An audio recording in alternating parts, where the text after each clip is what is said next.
inside. Boston going to work. Scores off the backboard. 4 seconds to go. Boston to Hull. Left wing. Fires a three. Good! Hull heads with .3 to go in the third. Right, here we are with our first edition of the W Hoops podcast for February, and UConn is continuing to roll, still undefeated, in spite of some, you know, tough situations with injuries and or illnesses. Yeah, what's going on with the UConn roster now, Danielle? Yeah, I don't know. I am hoping it's just a little blip here and it's not gonna go the way of the last 5+ years of just massive roster injuries and issues and not being able to hardly field a team. But they're deep this year, so they've been able to make it through. But yeah, we've had quite a few people out, some who've been out all season who are still out, some new ones. Sarah didn't play today, just apparently she was had some tightness and they didn't want to risk it. But still, they were able to come out with the win over Tennessee against without Blanca, and we would have thought that Blanca would have been a really key piece in that kind of matchup. Yeah, that was quite a game. I think the score was 42 to 42 at halftime. Yeah, UConn kind of dominated the first 5 minutes of the game, and AZ then especially. then Tennessee kind of got back into it and actually got ahead. And then UConn was able to tie it in the last minute of the half. But Yeah, then and second we half was, thought we thought there towards the end of the second is when Jana got in for like maybe 90 seconds. It wasn't a long time, but we thought she was impactful and kind of settling things down, getting some rebounds and getting them back on track. yeah, I mean, you made a comment that I thought was really perceptive that Jana's got a little bit more of an edge than Sarah Williams seems to have. And Sarah plays hard, but Mhm. Jana's just like she can be a little nasty. She's not like Tennessee's Yeah, a very, our air quotes physical team. They don't mind being very, very physical and letting the refs see if they're going to intervene or not. So it's a very physical game, and like Jana, I think thrives in those kind of games. yeah, she's not afraid. She's not going to back down to anyone, and yeah, she's just tough. Not that Sarah Williams isn't, but I think Jana has just a little bit more of an edge to her, and Yeah, is really good for those games. And then Heckle in the second half, especially, I thought was really impactful. yeah. I think Heckle's got a bit of an edge to her as well, and she plays with that. I mean, she plays hard. I mean, all of them play hard. Ashlyn plays hard, but I think Heckle's got a little bit more of an edge than Ashlyn would. And yeah, so the second half Ashlyn, was just a blowout. yeah, Ashlyn does too, I feel like. And KK had tape on both hands in that game, and it was probably her worst game of the season, I felt like. Not that it was terrible, but um, I felt like Heckle did a really good job. Yeah, yeah. That was a an amazing half. I think it to end up was a 30-point victory. Is that Yeah. was the final margin was? And so I mean they've been cruising through the Big East, winning by an average of 35, 36 points a game, and then to play an SEC team without their third best player. We think Blanca is the third best player, and to Right. win by 30 is a pretty big statement. Yeah, for sure. People are giving them grief this year about, oh, they just play in the Big East. That's why it's so easy for them, but they are making it look easy against these other teams also. Oh, yeah. I mean, we were talking about it the other day. They played a lot of highly ranked teams. I mean, was it five teams in the top 12 or so, or Hmm.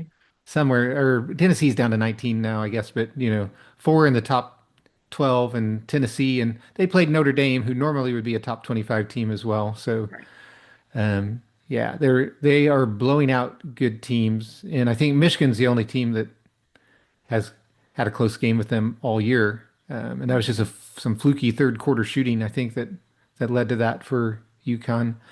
So yeah, they're continuing to roll, but the health is something to keep an eye on, it seems like. Yeah, Blanca has been out. How many games? She missed 4 or 5 games now. I think so about that. And they said that it's her shoulder and it's not as bad as it was the first time she missed a few games, but I think she only missed 3 games at the beginning of the season. So yeah, definitely something to keep an eye on. Tennessee was their last big test of the season.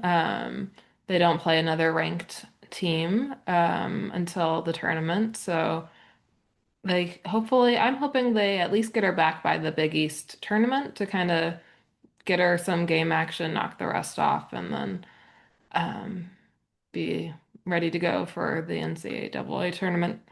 Yeah, I mean, it seems like they've got the inside track for the number one seed, but even they're getting dinged up a little bit. Hmm. Um, I mean, Blanca's missed a couple stretches here. Sarah Williams missed Hmm. some time. Uh, Jana's missed time with a concussion. Caroline has missed time. KK, Heckle has been banged up a little oh, bit. I yeah, don't know if she KK's missed banged time. up with her hand. I mean, The good news is that AZ has had a whole healthy season, yeah, which has never happened in her career. So that's really nice just to see her be healthy, and she's played so well. And it almost feels like she's not even out for blood in like the non-competitive games that like she's there, she's playing hard, but like in the big games that have mattered, she's shown up and played really well. yeah, she has. And speaking of playing well, how about Ali Zabel? Oh man. Yeah. One of the better shooting performances I've ever seen. I think she ended up 10 for 14 from three. Um, which it's not, I remember Lou's 10 for 10 performance, Hmm. however many years ago that was. I think it was in their conference tournament, I think. But yeah, she was hot. And that is just one of the things that makes UConn so tough that in a game that I want to say, yeah, so Sarah was out that game and Blanca was out that game. And AZ was off. AZ shot 2 for 12 from the floor that game. And you Hmm. think, oh, if any game, that's like maybe you can get UConn, you have two starters out, AZ's has a bad shooting night. But no, Allie comes in and shoots 10 for 14 from three. So, Yeah. I mean, what can you do? And it was, her teammates were really looking for her. Yeah. And I remember a particular play where Heckle came down on a fast break, and you could just tell she saw Ali kind of floating out towards the three-point line in transition and intentionally dribbled towards her and then she did like a shovel pass, I think, to her, and so she just drilled it, and she was just on fire, and that was a really fun game. So yeah, UConn's rolling. Looks like they're going to be the number one seed in the tourney. I did want to talk a little bit also just about um, Sarah's shooting Hmm. because I don't know. We're gonna have to It's look this up. under the radar, so I don't know how people aren't talking about it. It's like the anti-UConn bias where Yeah, people are sick of all the attention UConn gets, and so they don't talk about the greatness that's happening. yeah, Paige but certainly got that treatment. yeah, I mean, so right now Sarah is shooting 60% from the field, 39.4%. So just almost a rounding error away from 40 and 90.9 from the free throw line. So essentially 60, 40, 90, which is unheard of. It is. Yeah, I think they said that no one has done that in college ever. I don't know if anyone's done it in the pros, but and on high volume and yeah, just crazy. Yeah, I mean, she's scoring 19 points a game. So this isn't like somebody who's just taking a few shots here and there, shooting 60% from the field. And so, yeah, I mean, just shout out to her I mean, she's a great player and Yeah, I it's going to guess. be hard. If she's healthy and AZ's healthy, it's going to be hard for anybody to beat this team. They're loaded. Yeah, I think we last year we were like, how could Sarah possibly get better? But I think she's shooting a little better than she did last year, so maybe Yeah. that's the only place where there's room for her to get better. I mean, she just does everything well. Like, I mean, I texted to you during the game the other day. I forget which game it was. Just, I was watching her on defense, and she's just an elite help defender, let Mhm. alone like on the ball. She can defend in the post. She can defend on the perimeter. She gets steals. I mean, she blocks shots. She's averaging almost 5 stocks a game. She's at 3.4 steals and 1.5 blocks a game, so almost five stocks. But she's also an elite help defender. I just saw so many times she's sliding over to help people, and you know how UConn, when they're pressuring and they're scrambling a lot of times, but they're so smooth as a unit to Mhm. recover and switch but Sarah is elite at it and just a great player, should be the player of the year. I think it Oh yeah. shouldn't be close. No, it shouldn't be close. Yeah. But one other thing before we move on from UConn, I wanted to mention I was really happy to see in the game, I think it was the DePaul game, that UConn was playing Sarah Williams in the high post a lot. And Mhm. I think that's where she belongs. What are your thoughts on that? Yeah, she's a great passer in the high post. And she's, has great size. She's listed at 6'4", and I think she is all of 6'4" and long. And yeah, she's a good passer from there, makes good, and it feels like she can make quicker decisions in the high post than the low post. Yeah, I feel like I've commented to you a lot of times during games. It just seems like she catches the ball in the low post, and she kind of makes one move, then another move. I mean, like try to make multiple moves before she makes the shot, and she just doesn't seem like she has much feel in the low post.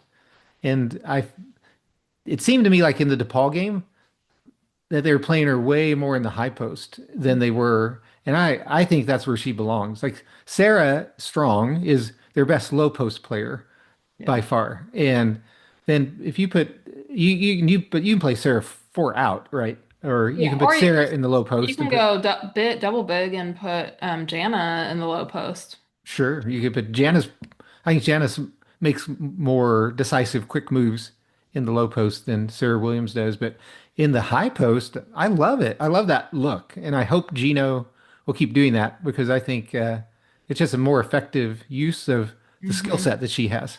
Yeah, So and on the note of Sarah Williams, I've seen some comments to the effect that like she's kind of tanked her draft stock by coming to UConn because she was scoring, 20 plus points a game at Wisconsin and um, was like the go-to option. But I actually think kind of the opposite. Um, she's not scoring as much, but it's obvious that she doesn't need to do that, and her role is different.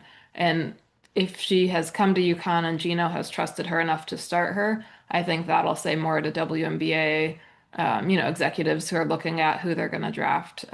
She has good size, and she's come in and been successful at UConn. yeah, well, I hope so. I mean, I like her as a player. I think she is a WNBA level player with her size and athleticism. But yeah, I hope that GMs will do that if there's a draft. We'll see what happens here with the Right. W. We'll get to that in a little bit later. I did want to uh, spend a few minutes talking about IU today. I mean, I They got my won. They picked up some wins finally. yeah, I got my national championship shirt, so maybe the football team winning is rubbing off. But got two wins in the Big Ten, and one was just weird. The game against Northwestern. Hmm. They were up like 30-3 or something like Hmm. that at the end of the first quarter, and like Northwestern just couldn't buy a bucket. It's just a Right. strange game. Not that IU's defense was phenomenal or anything. I think Northwestern was getting decent looks, but it was helped. IU needed a game like that, Yeah. and so They did. But Shay just continues to be crazy and play huge minutes and shoot efficiently and kind of do everything for IU. So on the season, she's at 24 points per game. She's shooting 54.5, 47, 90. yeah, it's amazing. I mean, unfortunately, IU is really not a good team this year. Lost most of the roster and not too many returning players. And Big Z has been injured a lot. I think if they're, I think they're probably a easily. They could be a 10 seed in the NCAA tournament if Big Z had been healthy all year. They're a tournament team with Big Z. I think they're not a great team. They're not going to make a lot of noise, but they're a top 50 team in the country with Big Z healthy, right? But Mhm. with her missing all those games, Yeah. they And are so weak Kalasova in the leaving also was like one of those few yeah. returning pieces who could kind of do different things. So Yeah. God, It's not, that's a fair point. it That feels hurt. like a disaster of a season, but I don't think it is quite as bad. I mean, it is, it's a horrible season Well, they were record-wise. 0-11 in the Big Ten, weren't they, before Hmm. they got these two wins? So it was, I think they're 2-10 now, or or is is it it 0-10? 11? I don't know. Well, it's been a rough year for Very. them, but Shay, I hope she'll get some credit for a phenomenal shooting year Yeah. and being the doing this while being the complete focus of the defense too, right? I mean, Yeah. with Big Z out most all of the Big Ten season, and we were wondering, would she be able to keep this level of shooting up in the In the Big Big Ten Ten. sin? Yeah. And she has. I mean, it's Hmm. I think I said early pre-Big Ten season, when IU was actually like winning games and competing against good teams, even if they lost. But they beat Gonzaga, they beat Florida State. I want to say they beat some Power Four teams, Yeah, and they and competed with Iowa State. yeah. And I was saying Shay's got to be first team All Big Ten the way this is going. But sometimes when you're on such a losing team, it's hard to get honors posted, Mhm. and voted onto all conference teams or all American teams. But I hope she gets first team All Big Ten because it's even more impressive with the struggles they've had because teams can Hmm. just focus on her and she's still Yeah. shooting incredibly well. Yeah. So The other good thing is that in their last game against Wisconsin, Caffey scored 16 points on 6 of 9 shooting. So she's one of those young players that you kind of hope out of this season comes out with some experience and some toughness, and um, they need her to be able to score. they If do. she's not a scoring threat, you just can't. I don't see how you play her, and they have to play her. But Yeah. so yeah, hopefully that's something that she can continue to grow in, and next year we'll have more success in the scoring department. Yeah. Yeah. Hopefully so. And one thing I want to throw in related to IU, I got my national championship shirt on here since the Hoosiers won, and yeah, it's kind of been a weird couple of months as an IU fan who is used to being a basketball school. As I watch more football in January than I probably have in my whole life. Usually January, I'm totally switched on to basketball, but yeah, I think I mentioned to you that just the publicity that IU's gotten for Mhm. this miracle run in football is going to help, I think, kind of rise, you know, everything, enrollment in the university, interest, and even for the rest of the athletic program, it's going to bring in more money for the rest. I mean, football is the moneymaker. And so I'm hoping that the success of the IU football team is going to trickle down to the men's basketball team and the women's basketball team there.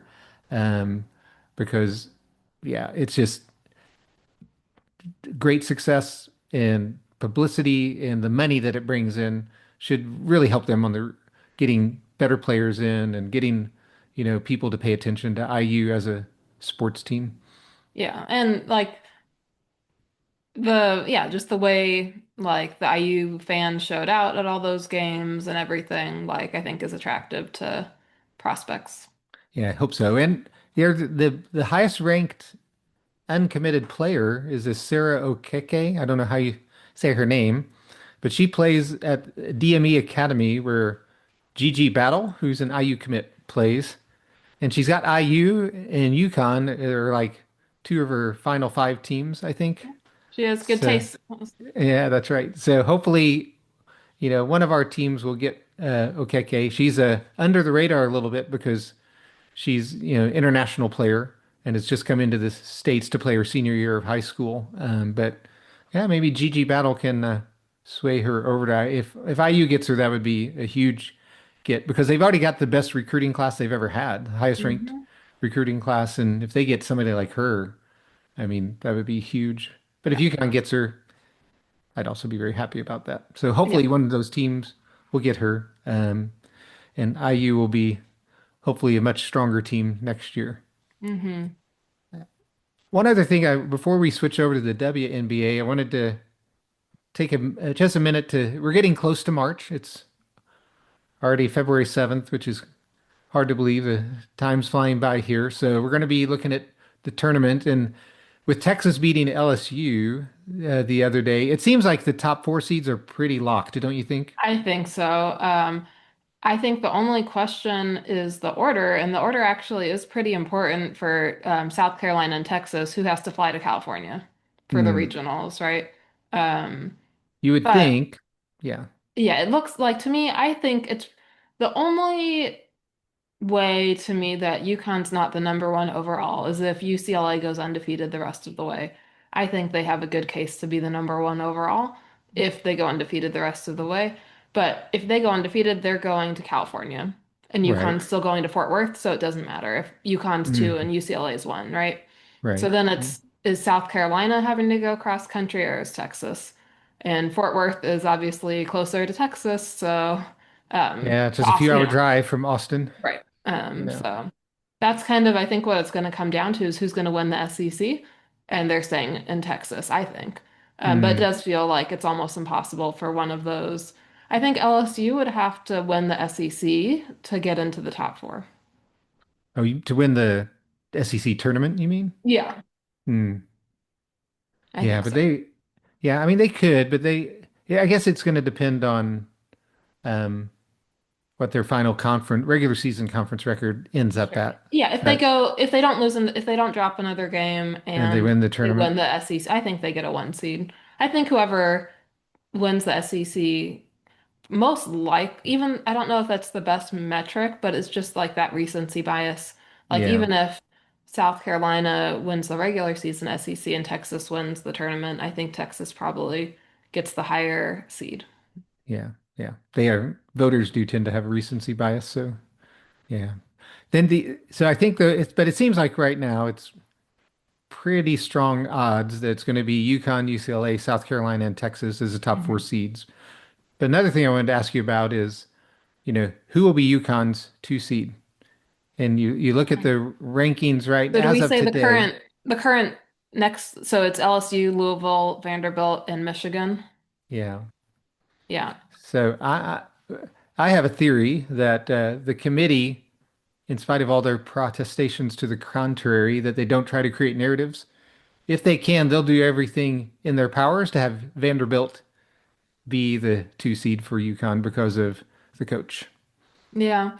I mean, certainly that is like, the storyline or whatever. I last year because of Michaela Blake's, I picked Vanderbilt in my bracket to go so far, and they got bounced like maybe even the first weekend. But they are certainly doing way better this year. But yeah, I could see that happening. Right now, Michigan has three losses, so I assume Vanderbilt will pick up one or two more. Yeah, Well, that's what I'm assuming is they Vanderbilt's going to necessarily get will, more. right? But so Yeah. will Michigan. So I could certainly see them doing that. They've already played Louisville and Michigan of those two teams UConn has. And Michigan played them the closest, so I could also see them giving them Michigan just to try to give them a tough test. Sure. Yeah. Well, I But mean, it is a tough with the SEC teams. It's like, no one wants to see LSU play Texas again, or whatever it ends up being. right, There's a right. lot of the SEC is very top heavy, so yeah, there's what potentially four SEC teams in the top eight. So um, yeah, I think. Although last year they didn't, they should have, it was so easy. They could have easily avoided those rematches by Yeah. making Texas the number four seed, but they've made them the three and put USC as the four, which set up a rematch of UConn, USC, UCLA, USC, and Texas, South Carolina. So, Yeah. ah, Yeah. Yeah. Well, hopefully, they'll get the seating right this year. But the main thing we want is for UConn to be in Fort Worth since we've got mhm, tickets to that regional and yep. we want to And it's see that looking good. happen. I don't see how you can justify sending Yeah. them to California Yeah. But it'll be unless they interesting to see. lose. Even if they get one crazy loss in the Big East, I still don't see how you could justify it. Yeah. I don't see them losing in the Big East though. I mean, their defense No. just they're just too good defensively this year. I mean, they're Right. just even if they And have an off shooting night, yeah. they're too good defensively to lose in the Big East. Yeah. So, And too deep, even with some of the injuries piling up, like you can have an Ali Cybel come and score anywhere from, 2 to 34 points. yeah. So yeah, I don't see it. Yeah. So that'll be interesting coming up on March. It's going to be here before we know it.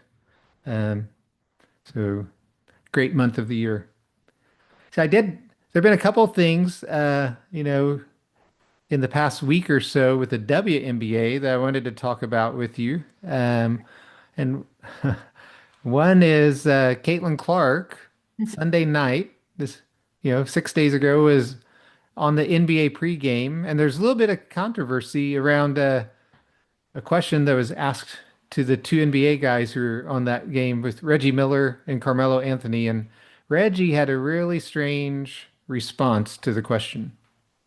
Yeah, they were asked like who they would compare Kate or like who's like the NBA comp basically. Right. Um and yeah, I don't know. I don't even know why it's just a little bit of a weird question to begin with because like she's there to be like a special analyst or something, right? So like why aren't they asking her questions about what she sees in the game, not asking these guys about Caitlyn?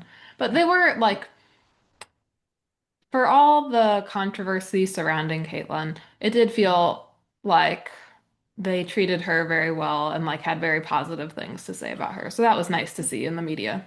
Until Reggie Sure. had a brain fart and said something really stupid, Yeah. which he compared her in his turn to give his NBA comp.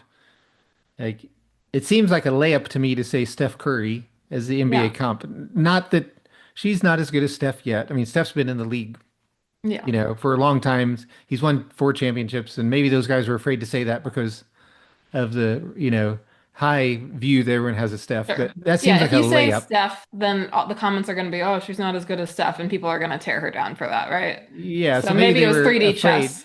Maybe it Yeah. was 3D chess, and he's like, "Let's make people pump Caitlyn up and say good things about But her."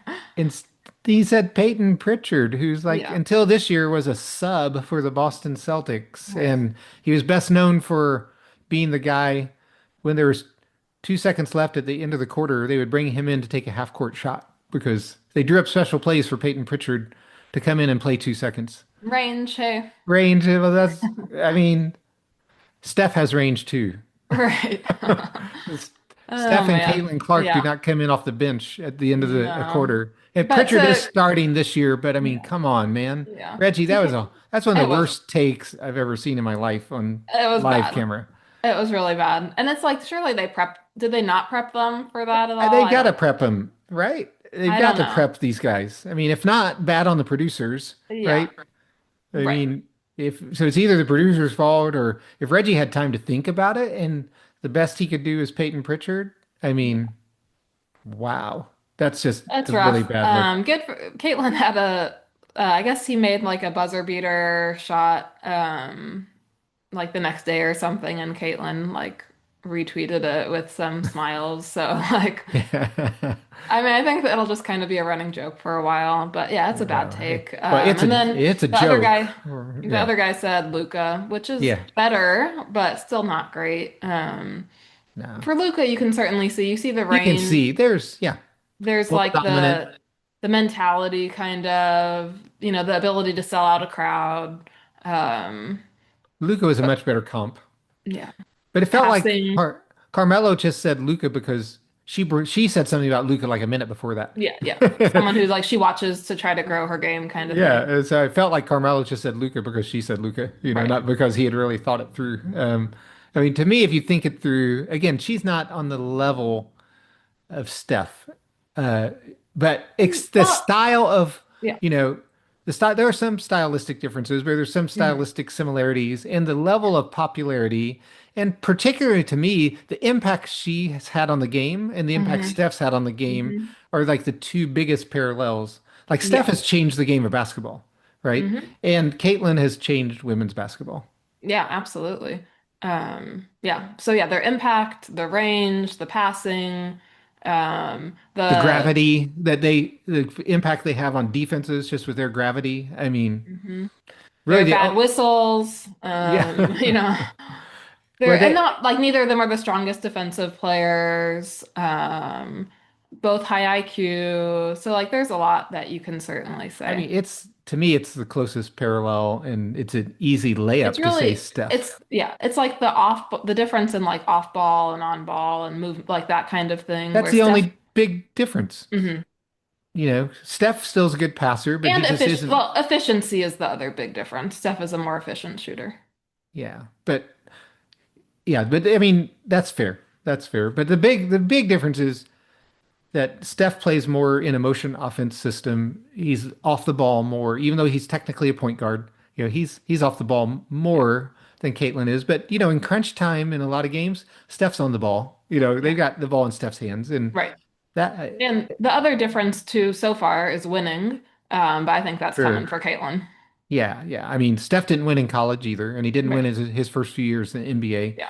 So I think what I messaged to you was early career Steph, when things were just getting going, seemed like an easy layup of a comparison. But Peyton Yeah. Pritchard, And Reggie, another easy one is like a much better Trey. yeah, that was a good one. You mentioned that. I thought Like that if was a Trey good was better. comparison. If Trey Young was better, Mhm. very similar style of play. He's more ball dominant than Steph Yeah. is. Probably has high turnover rate like Caitlin And does. yeah, the other Uh, one is Halliburton, and that's an Indiana guy.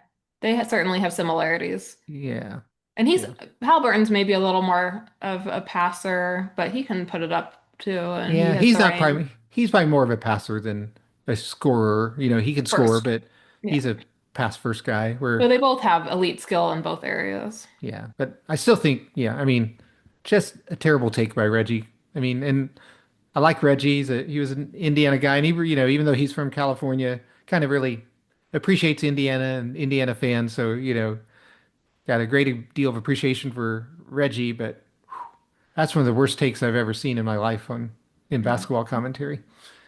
that was bad. So the other thing, speaking of bad takes, um, the WNBA, was it leaked, or did they officially release kind of some of the things that they were giving I to the think players it's a in little their bit of most both. I don't recent think it was proposal? official, but I think that they put it out there. But yeah, it was a leak. So they met in person on Monday with the players, some players. Nafisa and Kelsey Plum were supposed to be there, but had travel delays and weren't able to be there in person. But Nneka was there and other players. And then I think there were about 40 players on Zoom in total at that Monday meeting in person. And like apparently one of the big takeaways was that the WNBA was supposed to respond to the player's last proposal. And apparently they just didn't respond for 6 weeks because they thought it was too similar to the previous one and didn't think it warranted a response.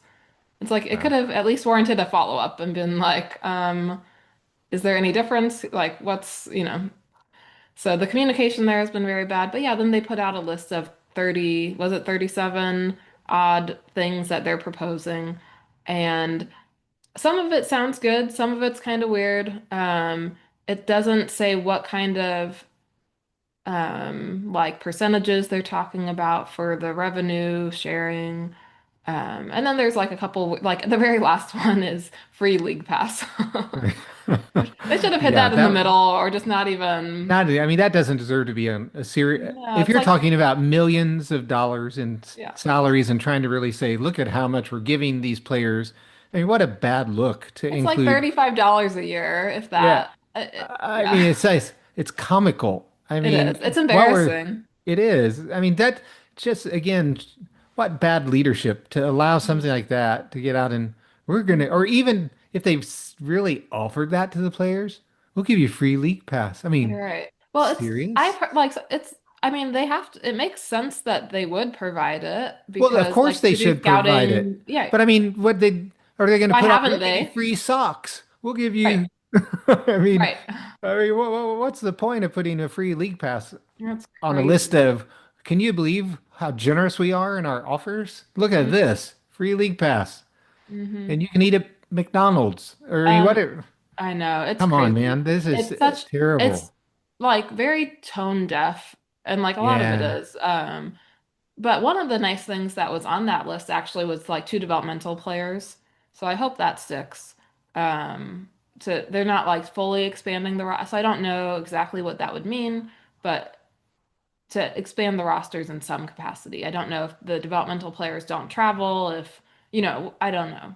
Yeah. I don't know what their salary structure would be, but Probably give them a the so lower salary structure. That's probably the big thing in the sure, WNBA's eyes. I'm guessing so. But still, that's better than the hardship. Like, I'm sure all those hardship players would take that Sure. over, a week here, a It's an week improvement. there. It's a lame improvement, not, but it's not as lame as having League Pass listed as a benefit Oh in the my gosh. negotiations. Yeah, it's so funny. Yeah. Oh man. I know. And so, It's I read a lot of takes online for people saying, "Well, look at how much the WNBA is offering. They're offering $1 million salary, and it's four times increase or whatever." And blah blah blah. And I was like, people look at how I don't understand how people can't see just how tone deaf the WNBA is yeah. and how poorly led they are. They've got a cash cow right now. They've got an opportunity to really grow the league, and they're hmm just bumbling it away. Yeah. Yeah.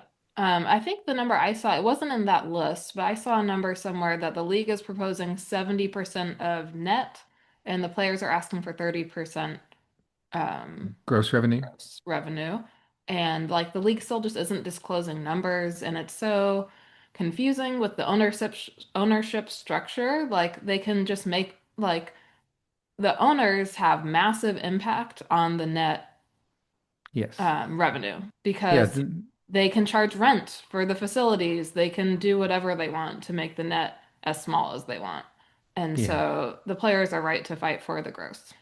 Yeah, I think so. I think that makes a lot of sense given the ownership structure of the league and the intermixing of the NBA and WNBA ownership, the NBA and WNBA media rights contracts. I mean, it's kind of a mess, and they really gross just makes it cleaner because otherwise, like you said, the owners can charge rent to the WNBA teams for gyms that they already own themselves for their NBA Mhm. teams and Yeah. just show it as an expense to lower their net revenue so they don't have to Yeah. share as much with the players. Their So expense in league pass.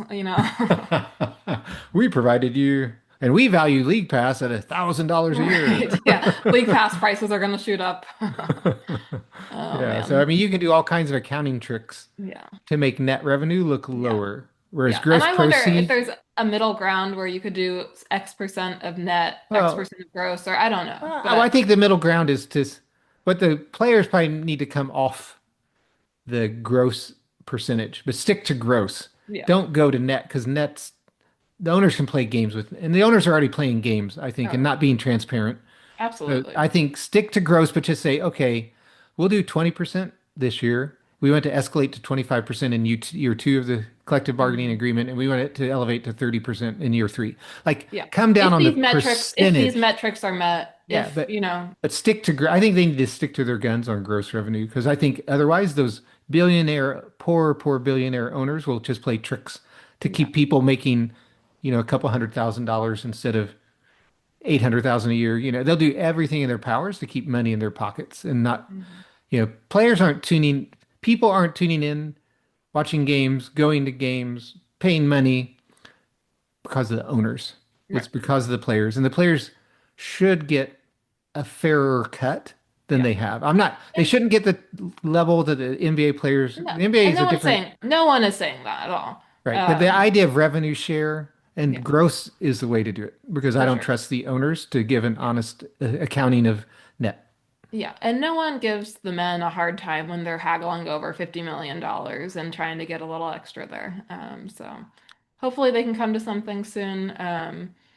But I saw a clip from Sophie Cunningham's podcast where basically she was kind of just pointing out how Kathy has really not handled it well because Kathy could be going on social media during this time and saying, "Hey, I believe in the league. We're working hard to like she could be putting out positive energy into this conversation, and instead it's Mm, just been silence from her. If she was out there saying like I really care about getting this done. We're doing everything we can. We respect the players.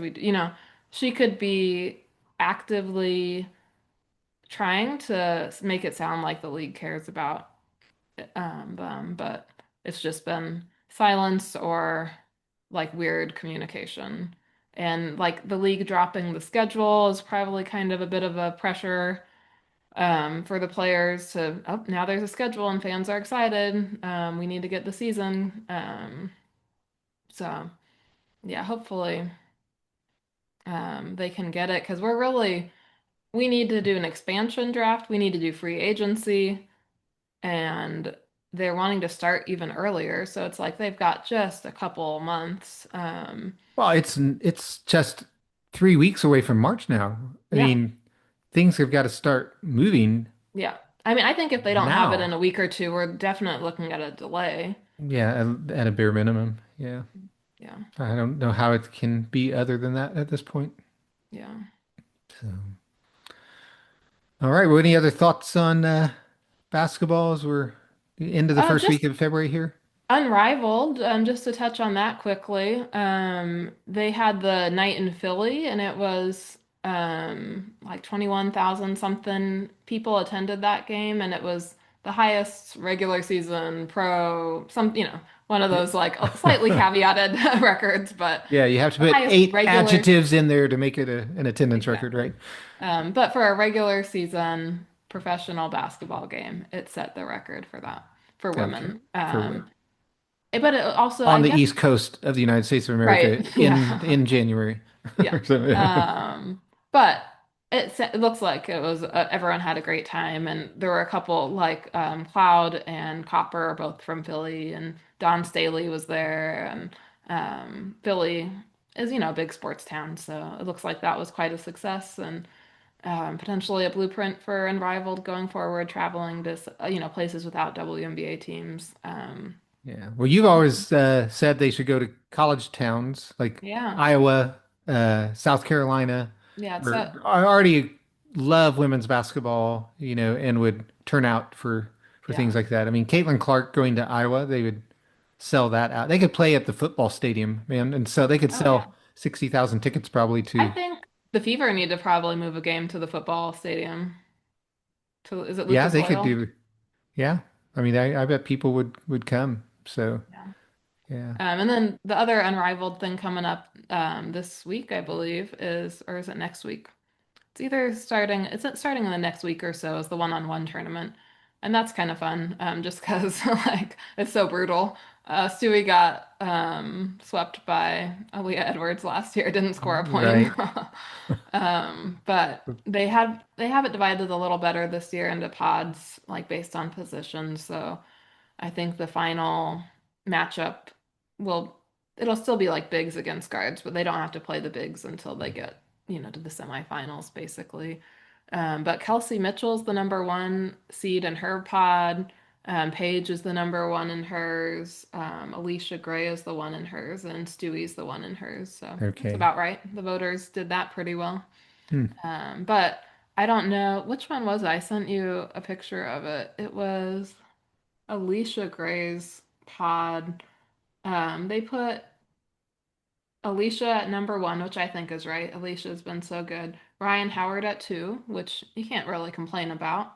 But then they put Marina Mabrey at three, Kalia Copper at four, and Rakia Jackson at five. But it was right after Mabrey's incredible Philly night where Yeah. she So, scored 27 points in 5 minutes. So speaking maybe of a little recency bit, bias. yeah, maybe a little bit of like, wow, Marina's the best player ever. But I don't know how you have Kalia Copper below Marina Mabrey. And I Yeah. don't know that you can really have Rakia below her either. Hmm. Yeah. But yeah. All right. Well, I think that about does it for this week. Hopefully, UConn can get healthy, and Mhm. hopefully the Hoosiers can rack up a few more Big Ten wins just to get some momentum and good, vibes for next year. All right. Well, I think that's it for the W Hoops podcast today. Everyone, please be sure to subscribe and leave a comment or a review, and we'll see you next week.